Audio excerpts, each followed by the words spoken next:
Good day, everyone. Thank you again for joining us on our series, Guardians of the Constitution.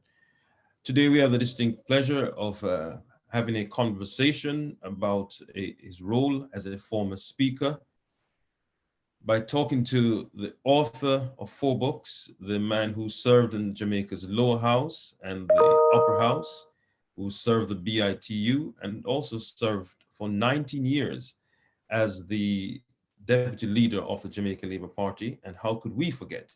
He has also served in several portfolio positions as minister in the Jamaican cabinet. We're speaking with Mr. Pearnel Charles. Good day to you, sir. Good day, good day. Very, very happy to be speaking to you as close as you are to me now, just a few feet, although you're far away. Technology. Indeed, indeed. Now, we're going to have this conversation today, and we're pleased that you've joined us about your role as speaker, because it's one of those constitutional positions, roles that a lot of persons don't know much about, and I'm sure it's one of those posts that, having held that post, you perhaps have some thoughts and ideas about how we can strengthen it and reform it. And also, during your tenure as speaker from 2016 to 2020, you've had that was a period in our constitutional history when there were some significant occurrences. So we want to discuss both your experience and also how you see the role shaping or being reformed going forward. But might I start off by asking you this sort of what might seem a basic question, but nonetheless a puzzling one for some of our viewers. Does one have to be an MP to become a speaker of the lower house of the Jamaican Parliament? Well, I must tell you the truth. I never thought that I would want to be Speaker of the House. I love debate, and I was looking towards speaking from the floor. And I think eager to confront the other side with another view. But when Prime Minister asked me to be Speaker of the House, I said, oh, no, that's not for me. And then he told me of the political protocol. I said, okay, I'll take a try. Sitting in the Speaker's chair, and you know, I've been criticized because I wore the gown and the cap. Because yes. I, as a mark of respect and protest, that we are Her Majesty's Parliament. And we have refused to get away from that. We are not independent of Her Majesty, and I felt I should represent her fulsomely. However, speaking and looking back as Speaker of the House, I had a chance to look like a professor at a class on both sides. And I had a chance to grade both sides. I will say that if I take the government side first, I was a little, I don't know if I'm saying upset, but I have looked at shortcomings of the backbenchers to participate in government at the parliamentary level. Yes. And then when a minister comes to Parliament with a bill, it's almost just the minister's presentation and a vote. And I more than once said that backbenchers could get up even for 5 minutes to say, Mr. Speaker, I want to support or not to support on behalf of my constituency the presentation of the minister. And we walked away from Parliament with that as a shortcoming. And if you look at the Hansard, many of the presentation has only been the minister, reply from the other side, and the minister closed the debate, and the speaker put the debate to the Parliament. So I would love to see in the future that there is a more involvement of Mm-hmm. the whole House in a particular bill. And you don't have to oppose, even if you say, on behalf of my constituency, I want to support. When you go to your constituency would see and hear of your support. Um, as Speaker, I had promised them to be forceful and Mm-hmm. fair. And I think I did much of that, Mm-hmm. but I would be criticized when the opposition would want me to support them against the government. Well, on that note, if I may interject, can I ask, you were in a new role, and you're seen a powerful role, and you're seen effectively as a judge. You're meant to be impartial, but as someone who has served the Jamaica Labour Party for 19 years as a deputy leader, and Yes. obviously in all the capacities, were you ever presented with a situation where you felt conflicted, or perhaps leaning to one side? Yes, on more than one occasion. On more than one occasion, I remind myself Mm-hmm. that I am Speaker of the House, but I'm a member of the government side. And I'm a Speaker of the House as a result of being a member of the government side. And so when the opposition wants me to take a line Mm-hmm. that would support them, Mm-hmm. I had to be somewhat nationalistic uh, to stay with my side. Um, and I take one which I know is very close to you, the state of emergency. Yes, I was coming to that. Thank you for going In there. the state of emergency, the speaker has to vote. Yes. And on more than one side, one time, this opposition would want me to vote against the state of emergency. And we perhaps know why, because of your own experience. Yeah, exactly. But then I had to look at today's situation as Mm-hmm. against those days. And as today's situation, we have a very serious crime problem that is known nationally and internationally. It's not that the government that I serve or government that made me, that proposed me to be speaker, is taking an action against the other side for political reason, my evaluation. Yes. And as such, I think more than once they would expect me to either abstain or vote with them. Support.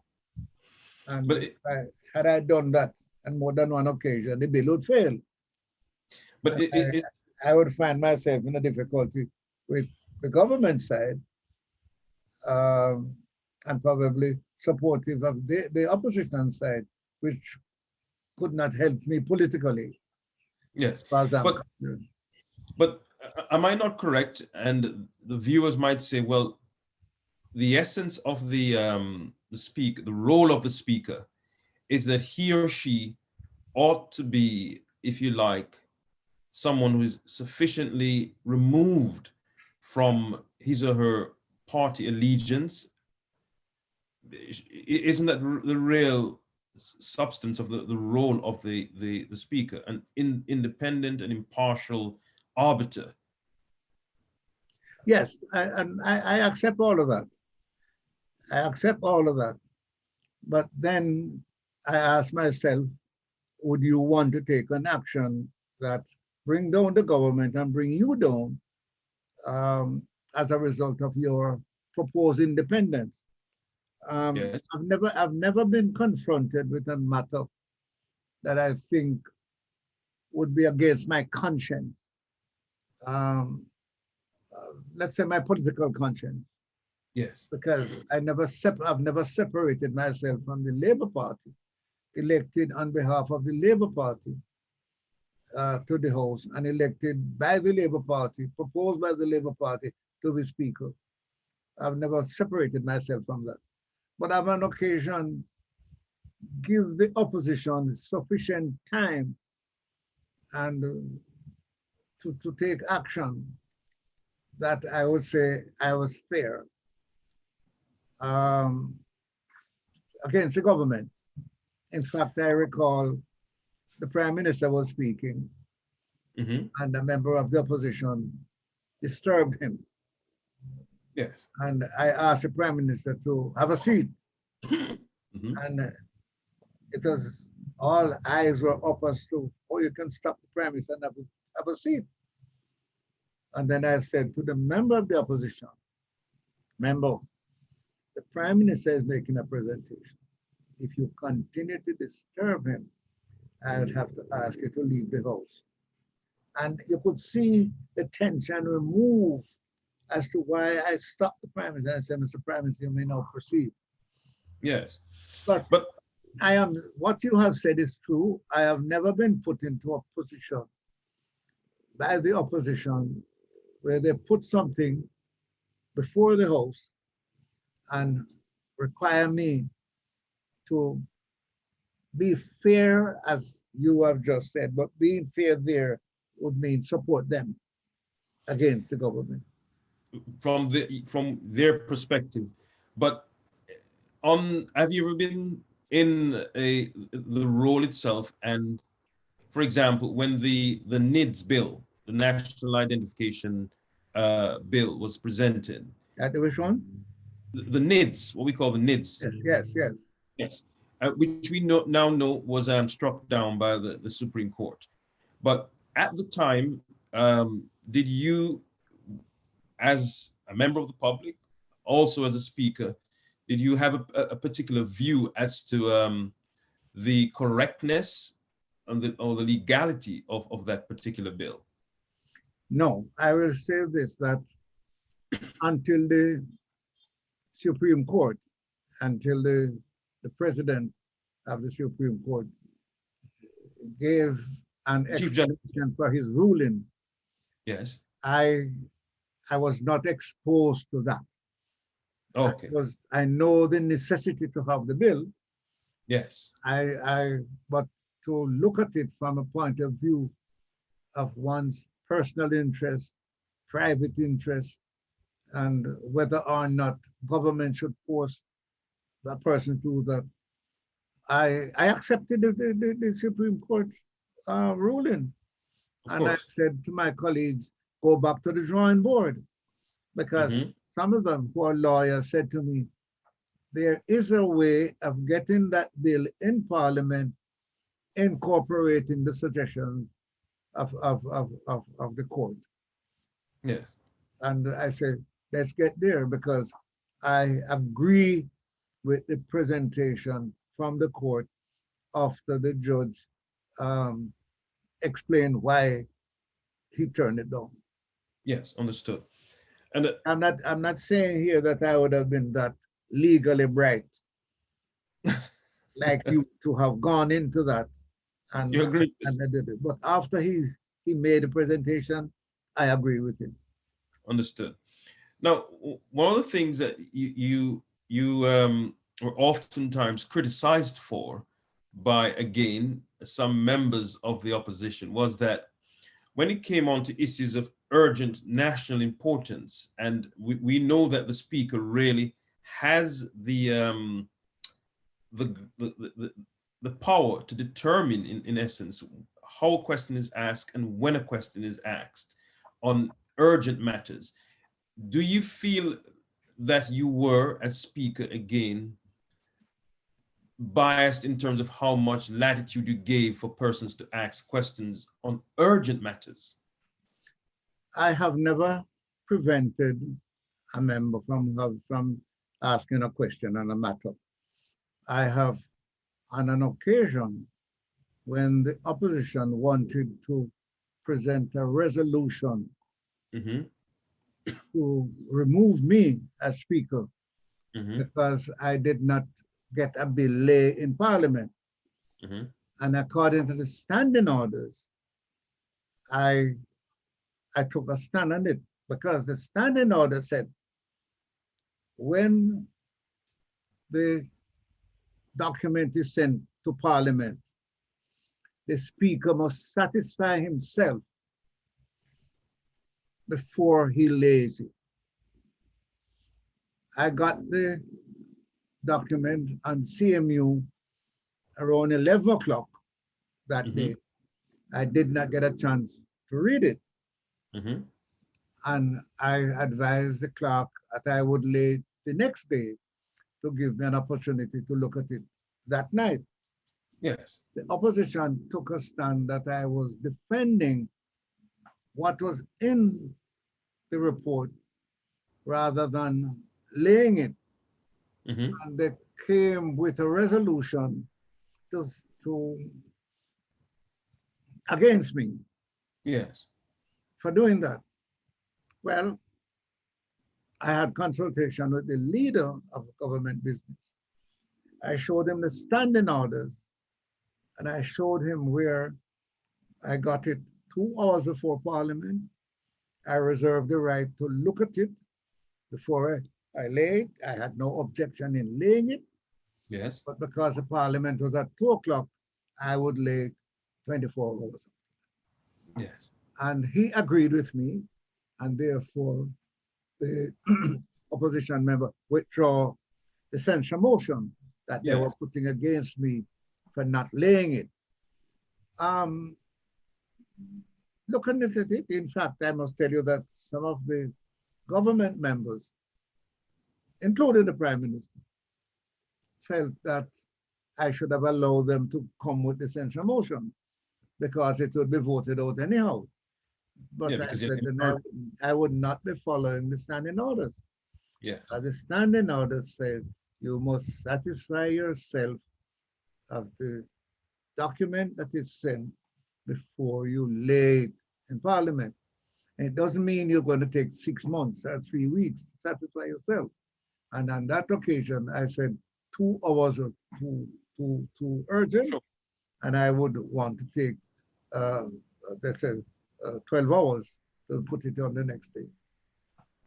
All right, thank you.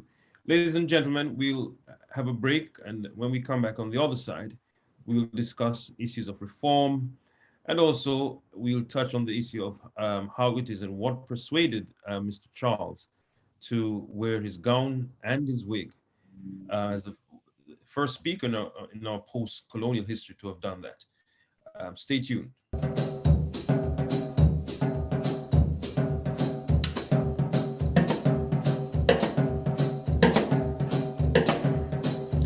Welcome back, ladies and gentlemen, and thank you for staying with us. We have Mr. Pearnel Charles, former Speaker of Jamaica's lower house between 2016 and 2020. Mr. Charles, before the break, you spoke eloquently about that particular period when the opposition wanted to move a censure motion against you because at the time, you said you only received the CMU report, that's the Caribbean Maritime University's report, 2 hours, a couple of hours before the sitting of Parliament at 2 p.m. And so you said you needed another 7 or so hours, basically, for the other day, the next day, before it can be tabled. Now, that is just a particular example of how critically important the role of the Speaker is in ensuring that our executive is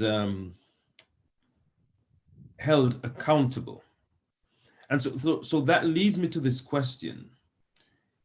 Are we now at the point where, to ensure that level of accountability and impartiality, should we consider having the Speaker either from, if you like, the opposition party or a non-affiliated professional who is sufficiently trained in parliamentary procedure? Have you ever thought of either of those two options? I'm sure you'll back away the one about the leader of opposition quite easily.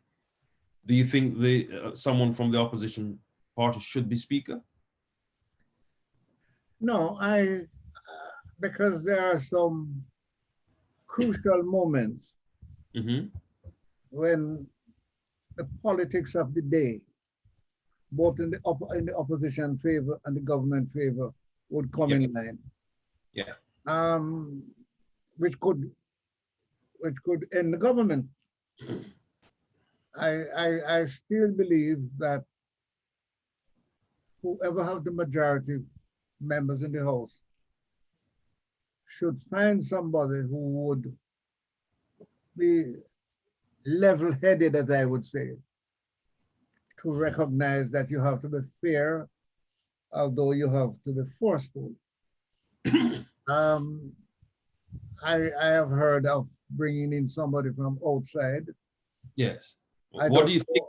I don't know of any independent person that Well, that wouldn't have some influence somewhere or the other, that somebody inside could not do the same performance as we've been doing for 60 odd years. Um, I wouldn't, well, you could even ask a question. Would a speaker be more independent if once you become speaker, you are not challenged in the next election by the other side? I yes. think there are some governments, some countries where the speaker is able to go up unopposed. Yes. So there are ways to look in to give the speaker a more independent feeling that And he the parents. is not cutting his own throat, And the parents. bringing down his own government, But if you said, I'm not going to challenge you in the next election, then at that time you belong to both sides.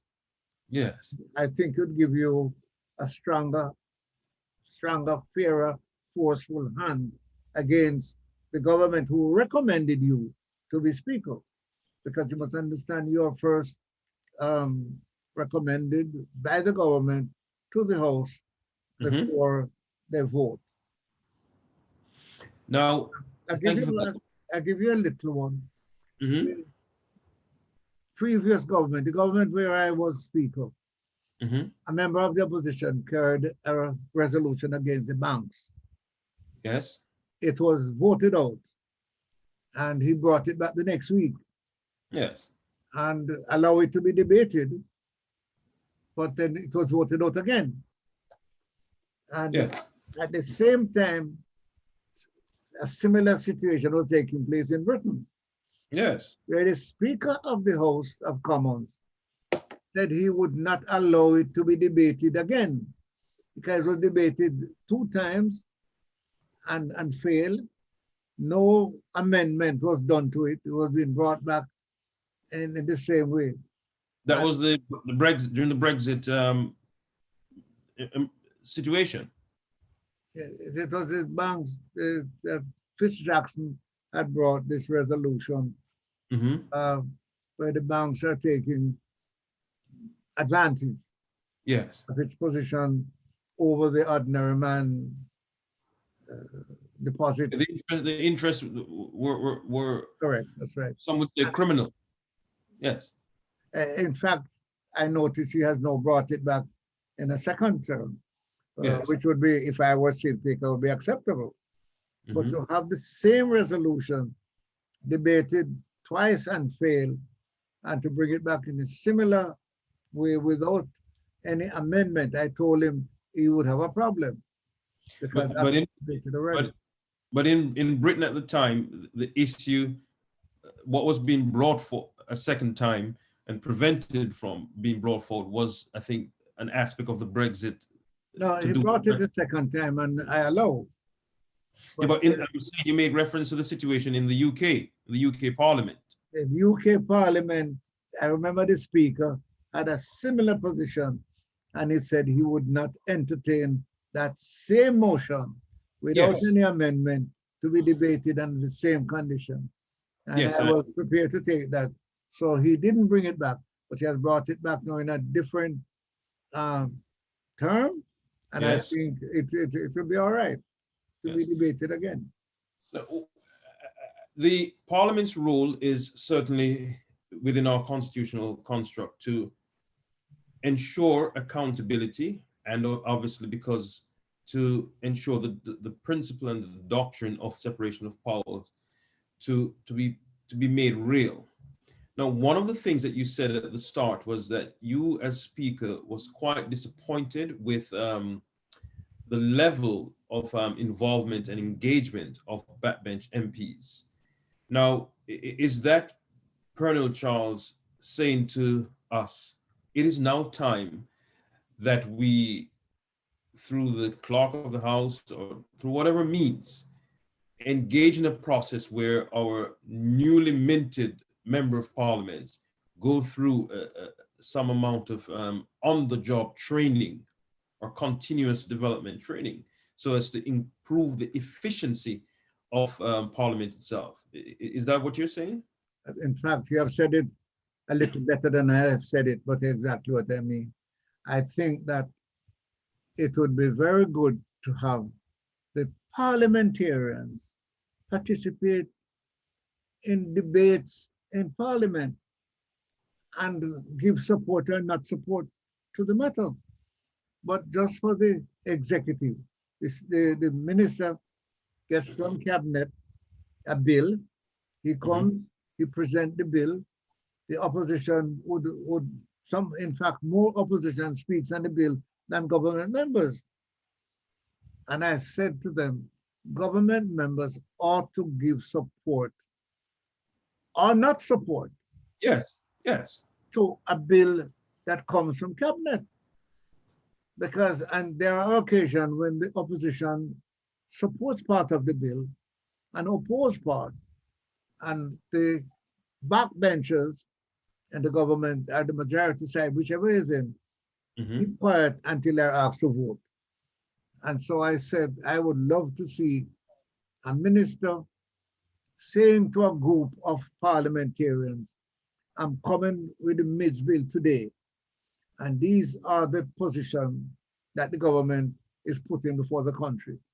We expect you to look through them and give support and not support, so that not just the minister, Yes, from the cabinet, make a presentation in parliament and everybody vote, right? The opposition, as I have said on many occasions, have more people speaking against a bill than the government has speaking in support of the bill, except when the speaker puts the bill, the government would vote for it. Now, that's more involvement of parliamentarians in the parliament, particularly from the government side. I suspect the backbenchers will say to you, listen, my political career, I'm not going to liquidate myself by speaking against a bill proposed by my prime minister or member of the cabinet. I'm not trying to liquidate myself. How do you respond to that? Well, how would I respond if a member of the government side is opposed to the bill coming from cabinet? Yes. It has never happened, but then it would come down to how many of the government side opposed to it when it is put. Yes.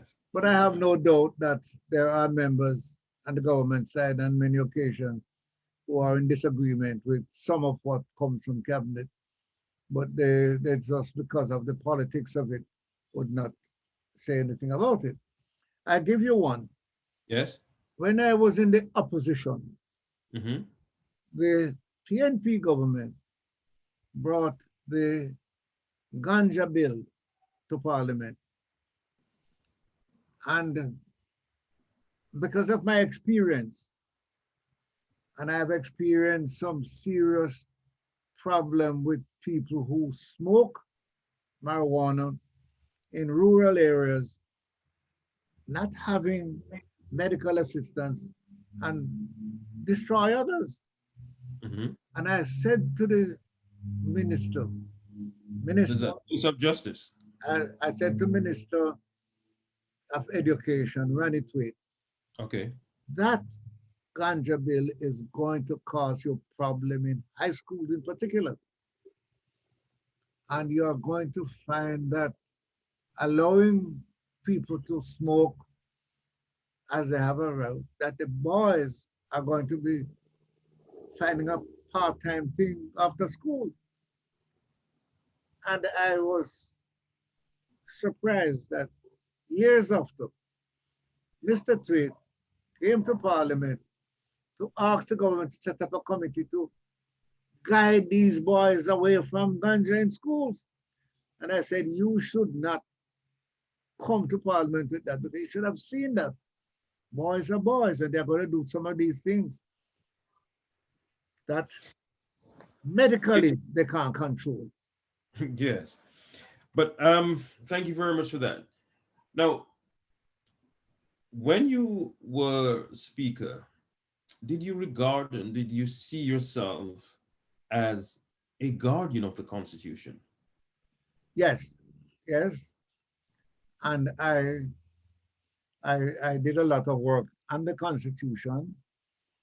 Of course, you know, you have the standing orders, which are prepared by constitutional persons, guide you in many of the things that are likely to come up in Parliament. Yes. But I have parliamentary books that I read, and I put before myself certain positions if it comes, how you'd handle it. And I go back to one thing you said earlier. The opposition came to Parliament with a resolution to censure me. Yes. However, when they reached Parliament, they decided by 7 of them getting up to say the resolution is going to be treated as urgent. Yes. And so they want to do it today.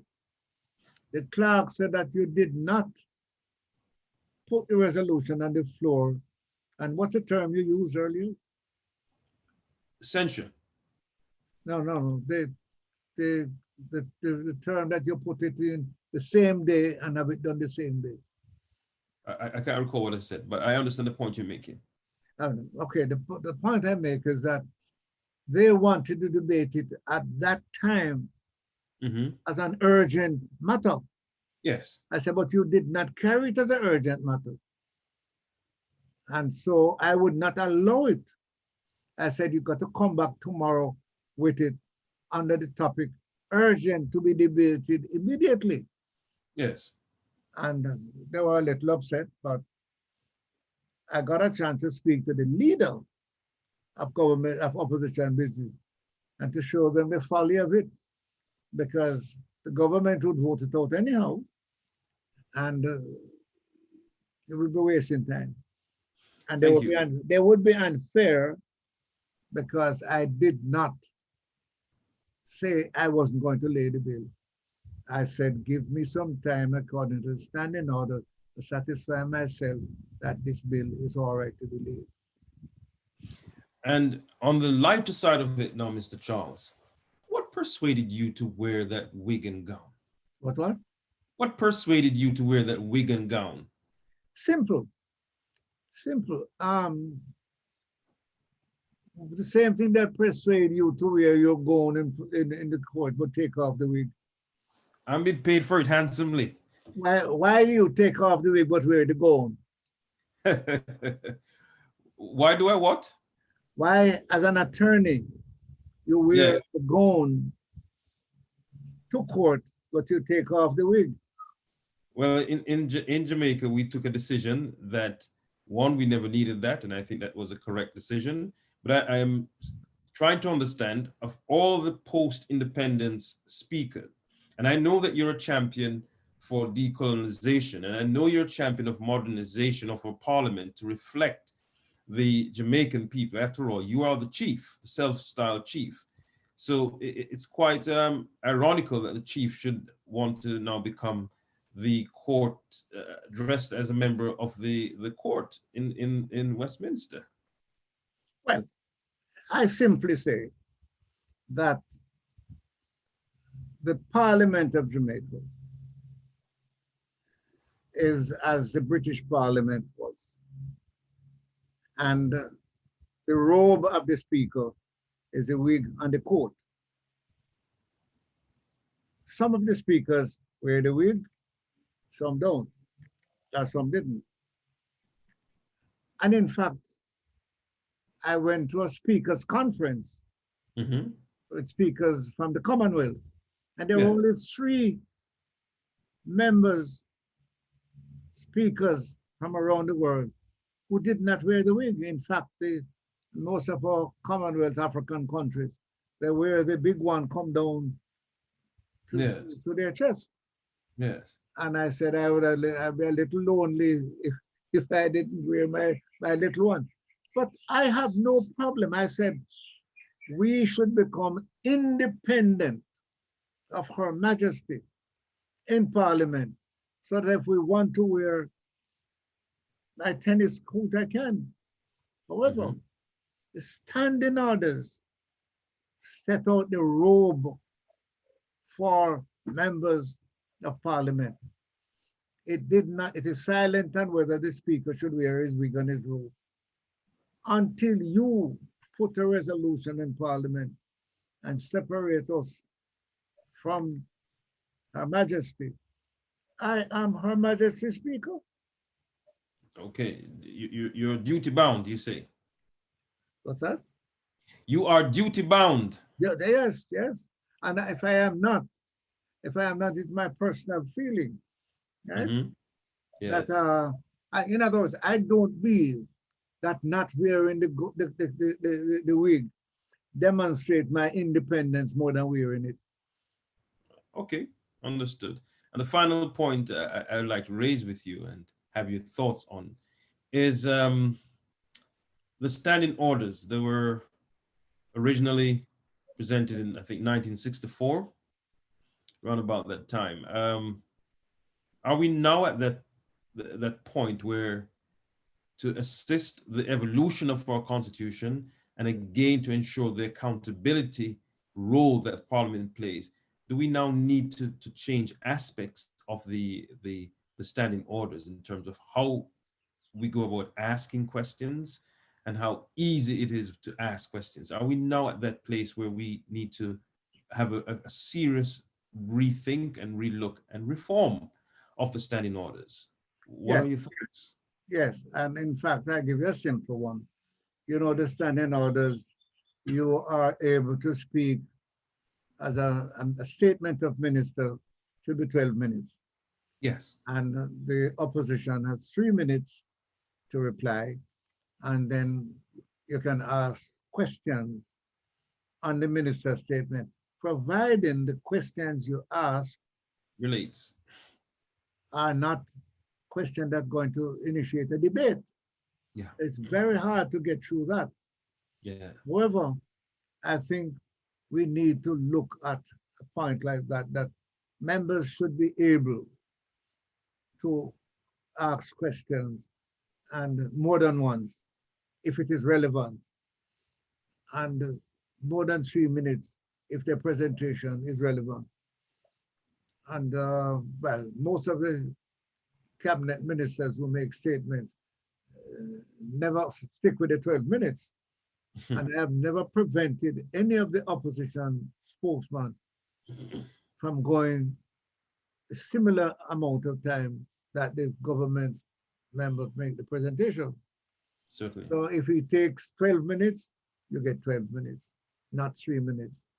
And I have never prevented a member from asking more than one question on the same topic, which is standing order is very rigid as to how many questions you can ask and the relevance of your question, and that the question does not initiate a debate. Right? So that is one area that we need to look at. We need to look at also whether you want to put a resolution in Parliament. You really have to send it to the Speaker, Yes. for the Speaker to agree with it. Yes. I think that should be that should be removed. The Yes. Speaker don't have to agree with a resolution that I am carrying to Parliament. Let the Parliament debate it and we vote on it. And If it carries, it carries. there are a few little points like those, in my opinion, that needs brushing up. And all of those points that you've raised, you say will assist Parliament in being a more effective on the executive. Yes, yes, and it will keep the executive more on their feet, Yes. because the executive just send down a bill from cabinet and It's followed. it's going to pass because you have Rubber stamp. majority. And, Yeah. and that's not really true, because the parliament may have other ideas that the parliament was not consulted before the executive takes a decision at the executive level. And Yes. so the parliament is where you look at the document or the proposals from the executive, and you say, look, there should be an amendment here. Now, when you try to amend a minister's bill from the cabinet, it caused some upsetment. Yes, of course. When the opposition does it, it doesn't. But when you on your side, and I said that it should be more flexible, maybe there's an easier way of saying to the minister, since you are colleagues, that item 2 of that bill should be amended. Don't give me a chance to come to parliament to send you back to amend it. You follow me? Because No I have been a minister, and I would feel a way that you are a member and you wanted to do that. You should have told me, so that the press don't have me that my bill was thrown out because a colleague, you know. But we must find a way how the parliament can look at it and satisfy themselves before it is debated, so that nobody is embarrassed, other than the opposition has a chance and you don't have. And that's why many of the members and backbenchers keep quiet. Mm. And many occasions they agree with the opposition. But because of the politics, the politics of the party in parliament, and you don't want to embarrass yourself. Silence. Well, Mr. Charles, it's been an honor and a privilege, and I must take this opportunity on behalf of every Jamaican to thank you not only for your service as a Speaker of the House, but also as a committed, controversial, but focused public servant. Thank you very much for speaking to us today, and continue doing what you can do in retirement to assist our nation. Thank you very much. Well, I have not retired, you know. I've Okay. changed my job. I still want to participate at some other level, but I think knocking doors and asking you to come and vote for me, that I've done that for nearly 50 years. Well, you did. You see, you have done that well in Southeast Clarendon and somewhere down in the eastern part of the island most recently. My son Yes. has won a seat in Southeast, and my daughter has won a Yes. seat in the East St. Thomas. So I think I'm the first speaker who have a son and daughter in parliament at the time. And in fact, when I was speaker, I was able to welcome my son to parliament and That's swear him good. in. That's good. Which is something that hasn't been done by many here. So I pass it on to them, and they're enjoying themselves, and they are representing the people quite well. I will help them to go through some of the rough passage that I have been, so that they know what to step over. Not a problem. All right. Thank you very much, Mr. Charles. And Anytime. I appreciate it. Thank you. Okay, thank you.